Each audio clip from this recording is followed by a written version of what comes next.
Hello class 12th के student, welcome to your Science Champ. Welcome to biology previous year question. आज हम लोग करने वाले हैं 2020 का शॉर्ट आंसर टाइप क्वेश्चन। ठीक है, 2020 में जो पूछा गया था उसका हम लोग शॉर्ट आंसर टाइप क्वेश्चन करने वाले हैं। इसके पहले वीडियो में हम लोग ने क्या किया था, तो 2021 का सारा कंप्लीट कर लिया था, शॉर्ट आंसर, लॉन्ग आंसर और ऑब्जेक्टिव क्वेश्चन। ठीक है दोस्तों, तो चलिए बिना किसी देरी के इस लेक्चर को करते हैं स्टार्ट।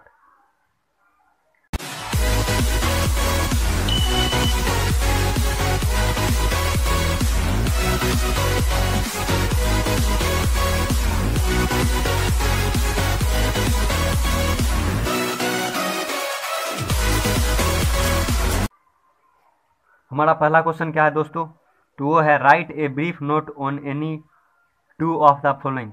मतलब इसमें से क्या करना है, ये 3 दिया हुआ, इसमें से 2 का लिखना है। ठीक है, मैंने क्या किया, यहाँ पर तीनों का लिख दिया है ताकि आप लोग को प्रॉब्लम ना हो। आप लोग एग्जाम में इनमें से किसी 2 पर लिख दीजिएगा। ठीक है, तो देखिए क्या है, पहला हाइड्रोकार्बन्स। तो हाइड्रोकार्बन्स क्या होते हैं? Hydrocarbons are the organic compound containing carbons and hydrogen only. तो हाइड्रोकार्बन्स क्या होते हैं? हाइड्रोकार्बन्स होते हैं ऑर्गेनिक कंपाउंड। ठीक है, जो क्या क्या कंटेन करते हैं? कार्बन और हाइड्रोजन कंटेन करते हैं। मतलब उसमें क्या क्या रहता है? कार्बन और हाइड्रोजन। एग्जाम्पल जैसे हो गया एल्केन। एल्केन का क्या हो जाएगा फॉर्मूला? तो इसका हो जाएगा CN2H2N+2। ठीक है, ये हो गया किसका? एल्केन का। अब एल्कीन का क्या हो जाएगा दोस्तों? तो एल्कीन का हो जाएगा CnH2n। ठीक है, और इसका क्या हो जाएगा? एल्काइन का हो जाएगा CnH2n-2। ठीक है, समझ गए? इसमें देखिए सिर्फ क्या है, कार्बन है और हाइड्रोजन है, तो ये क्या हो गया? हाइड्रोकार्बन। अब हमारा दूसरा है दोस्तों स्मोक। बी नंबर क्या है? स्मोक।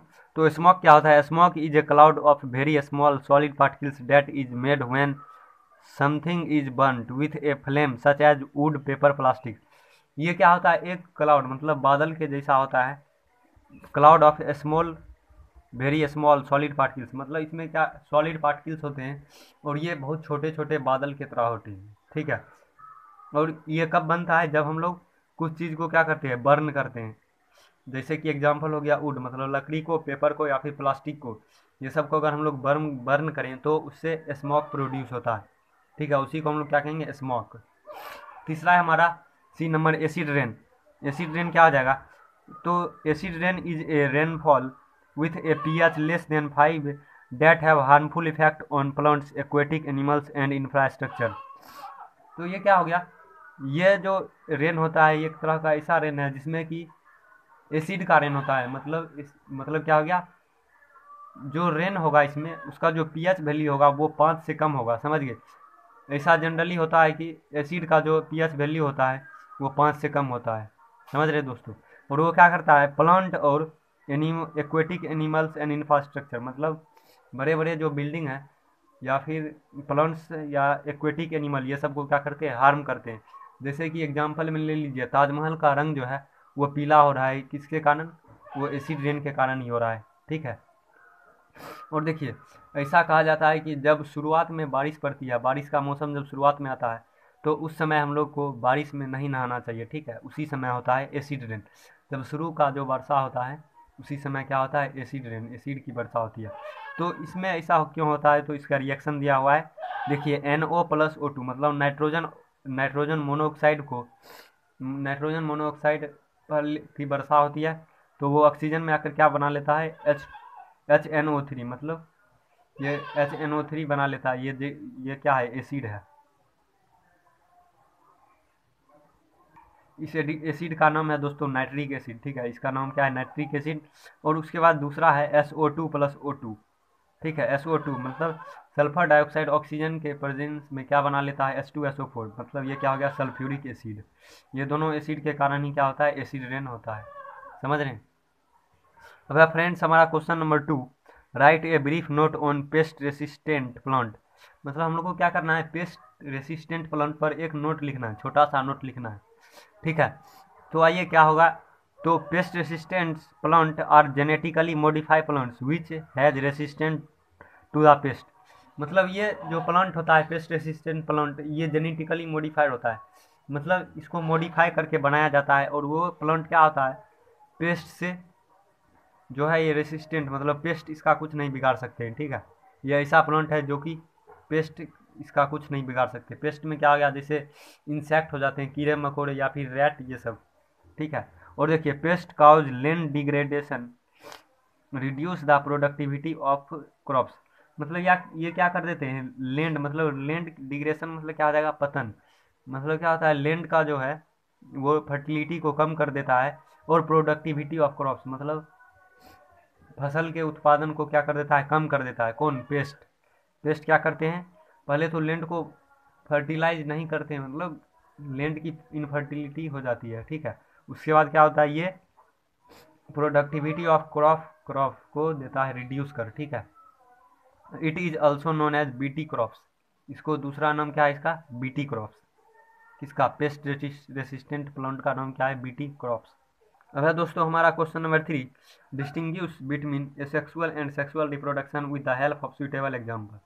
क्या करना है, दो टाइप के रिप्रोडक्शन जो होते हैं सेक्सुअल रिप्रोडक्शन और एसेक्सुअल रिप्रोडक्शन, वो दोनों को क्या करना है हम लोग को डिफ्रेंशिएट करना है ये दोनों को। ठीक है, डिफरेंस लिखना है इन दोनों के बीच में। तो क्या करते हैं हम लोग, अपना जो पेज है उसको दो पार्ट में बांट लेते हैं। ठीक है दोस्तों, दो पार्ट में बांट लेते हैं।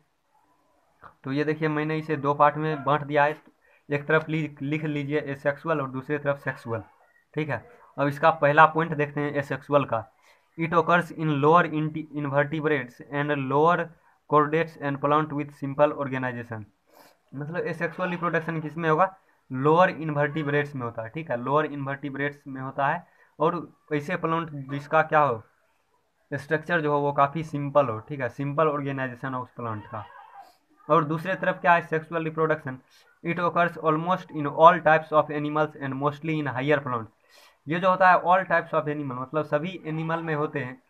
ठीक है, मोस्टली किस में होता है, तो मोस्टली होता है ये हायर प्लांट्स में, जैसे कि हो गए बड़े बड़े पौधे जो होंगे उसमें भी होता है सेक्सुअल रिप्रोडक्शन। ठीक है, अब ए सेक्सुअल रिप्रोडक्शन का दूसरा पॉइंट क्या है, इट इज़ यूनिपेरेंटल, मतलब इसको दो पेरेंट की आवश्यकता नहीं है, इसमें अकेला पेरेंट भी रिप्रोडक्शन कर सकता है, रिप्रोड्यूस हो सकता है। ठीक है, लेकिन सेक्सुअल रिप्रोडक्शन में बाय पेरेंटल है, इसमें दो जो है पेरेंट की आवश्यकता होती है, मेल फीमेल दोनों की। ठीक है, तीसरा पॉइंट क्या है, तीसरा है हमारा एग्जाम्पल। एग्जाम्पल इसका क्या हो जाएगा, बैक्टीरियल फिजन।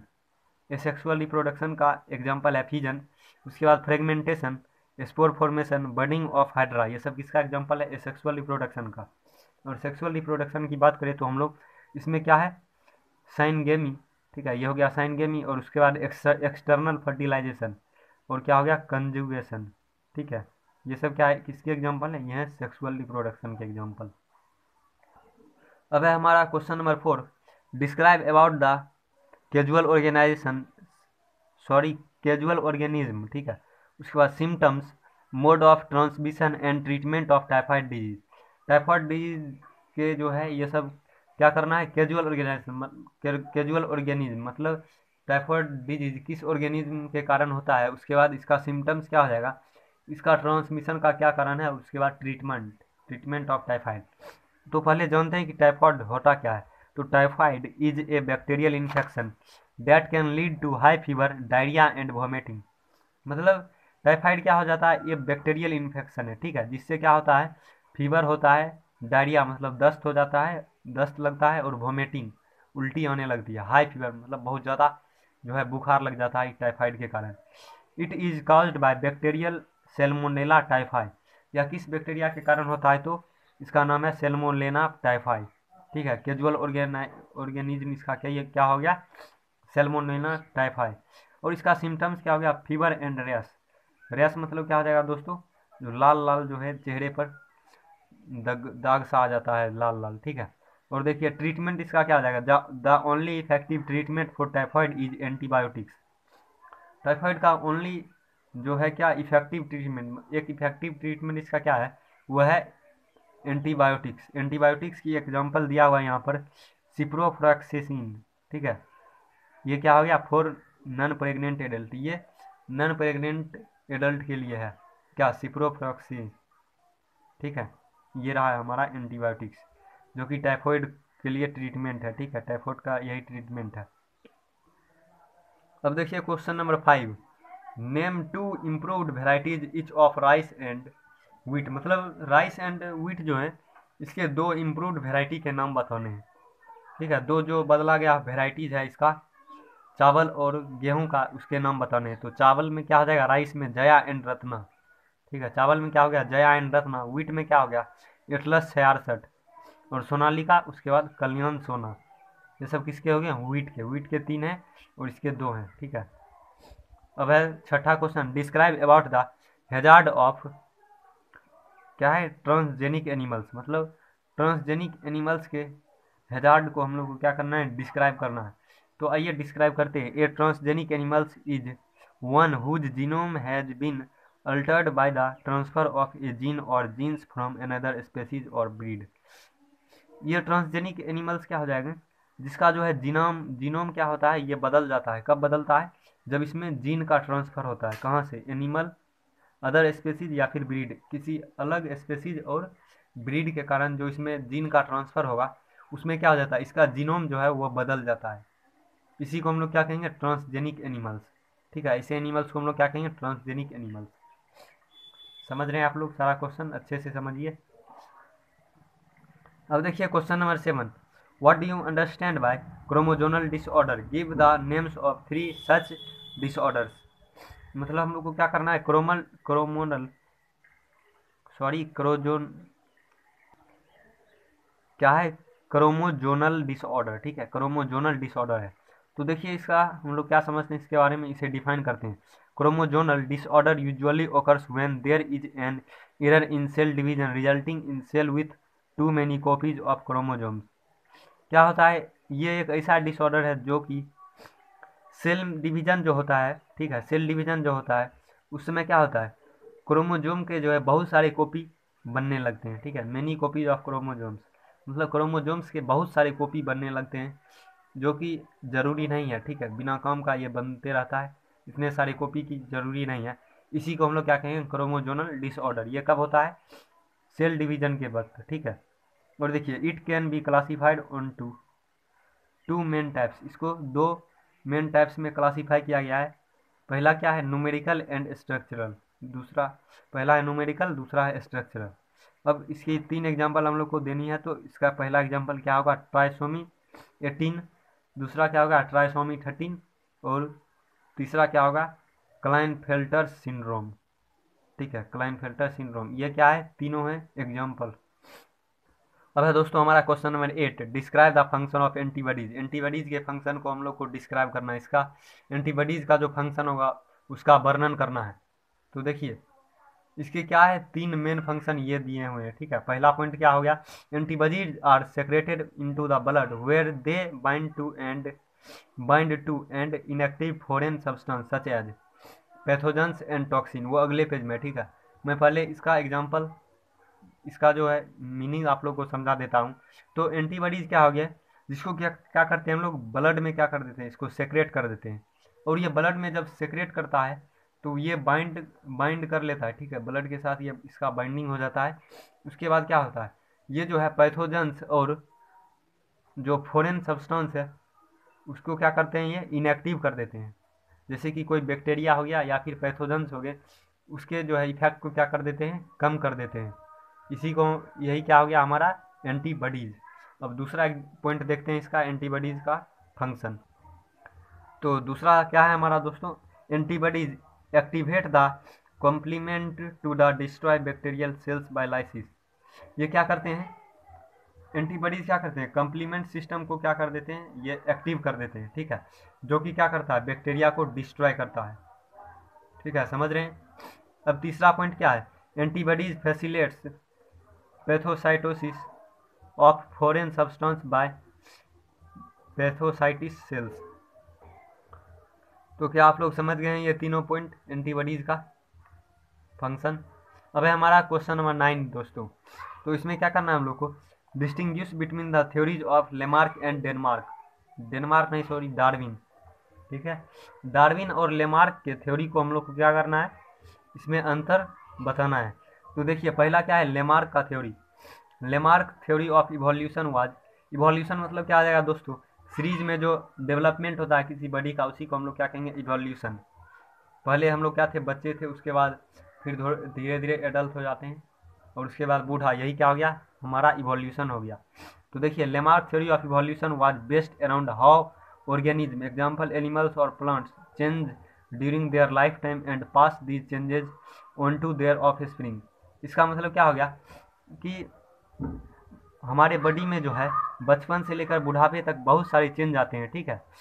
देखिए यहाँ पर लिखा हुआ है changes during their life time, मतलब एनिमल्स हो गए या फिर प्लांट्स हो गए, उसके जो है उसका बॉडी जो है कैसे चेंज करते रहता है टाइम टू टाइम, उसी को हम, वही क्या है, लेमार्क का थ्योरी है। और फिर हम लोग क्या करते हैं, इस चेंज को हम लोग अगले ऑफ स्प्रिंग में भी ट्रांसफ़र करते हैं, ठीक है। और दी क्या है, pass the changes on to their offspring, और हम लोग क्या करते हैं अपने ऑफ स्प्रिंग को, मतलब हमारा जो ऑफ स्प्रिंग है उसको हम लोग ये चेंजेज पास कर देते हैं, ठीक है। लेकिन डार्विन का क्या थ्योरी था, Darwin theory known as natural selection believed that organism possesses variation and these variation led to some beings more likely to survive and response than other। तो इसका मतलब क्या हो गया, डार्विन का जो थ्योरी था उसको हम लोग नेचुरल सिलेक्शन कहते थे, ठीक है, नेचुरल सिलेक्शन कहते थे। और इसमें क्या होता था, ऑर्गेनिज्म का जो है वेरिएशन होता था, जैसे हम लोग मम्मी पापा से अलग होते हैं उसी तरह से, ठीक है, वेरिएशन होता है। And these variations led to some beings more likely to survive and response than other, मतलब यही जो वेरिएशन होगा ये क्या करते हैं, एक आदमी को दूसरे आदमी में डिफरेंस बनाते हैं, ठीक है, एक आदमी को दूसरे आदमी से डिफरेंस बनाते हैं। नहीं तो ऐसा होता सभी का शक्ल एक जैसा ही होता तो हम लोग नहीं पहचान सकते उसे, ठीक है। तो यही था लेमार्क और डार्विन का थ्योरी। तो दोस्तों आज का जो हमारा ये लेक्चर है यहीं पर समाप्त होता है। इसके बाद जो है हम अगले क्लास में क्या करेंगे, क्वेश्चन नंबर 10 से 18 तक करेंगे, ठीक है। कुल इसमें 18 क्वेश्चन है, 18 शॉर्ट्स क्वेश्चन। तो आज हम लोग ने आधा कर लिया, तो अगले क्लास में हम लोग आधा करेंगे, ठीक है। Thanks for watching this video.